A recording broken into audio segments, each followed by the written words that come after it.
Hello लोगोफोर, दिनैनि बे गोदान मोनसे भिडिअनि गेजेरजों नोंथांमोनखौ गासैखौबो बरायनानै लाग्रोनाय थालायबाय। लोगोफोर, ओरैनोथ' नोंथांमोना भिडिअनि टाइटेल आरो थाम्बनेइलावथ' नायनानै एसेब्लाबो हमनो हाखादों दिनै आं मानि सायाव भिडिअखौ लानानै फैदों।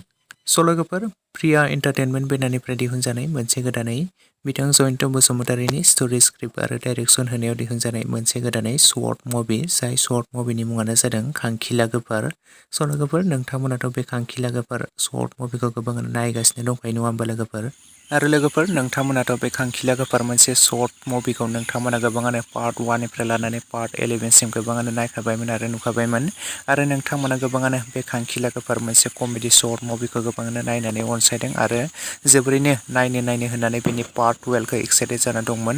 लोगोफोर, बेनि पार्ट 12आ दाखालिसो रिलिज जानानै थांबाय। लोगोफोर, नोंथांमोना जुदि दासिमाव बे खांखिला गोफार मोनसे कमेडि शर्ट मुभिनि पार्ट 12खौ दासिमाव नायालासिनो थादोंब्ला फेमिलि एन्टारटेनमेन्ट चेनेलाव नोंथांमोना बयबो थांनानै नायहैब्लानो जाबाय दे लोगोफोर। आरो सोर सोर नोंथांमोना बे खांखिला गोफार मोनसे कमेडि शर्ट मुभिनि दासिम पार्ट 12खौ नायखो आरो नायनानै माबोरै मोनखो बयबो कमेन्ट सेक्सननि गेजेरजों लिरना फोरमायहरोब्लानो जाबाय लोगोफोर।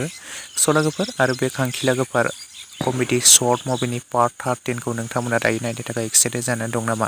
जुदि नोंथांमोना बे खांखिला गोफार मोनसे कमेडि शर्ट मुभिनि पार्ट 13खौ नायनो थाखाय एक्साइटेड जानानै दङब्ला कमेन्ट सेक्सनावहाय लिरना फोरमायहरदो लोगोफोर। बेनि पार्ट 13खौबो बिथांमोना थाबैनो फेमिलि एन्टारटेनमेन्ट चेनेलनि गेजेरजोंनो रिलिज खालामनानै होगोन। नोंथांमोना सोर सोर नायनो एक्साइटेड कमेन्ट सेक्सनाव लिरना फोरमायहरखादो। नोंथांमोना बयबो बे खांखिला गोफार मोनसे कमेडि शर्ट मुभिनि पार्ट 13खौ नायनो थाखाय एसे नेनानै थाथ'लायोब्लानो जाबाय लोगोफोर। लोगोफोर, लोगोसेनो दिनैनि शर्ट आपडेट भिडिअ बेखिनियावनो।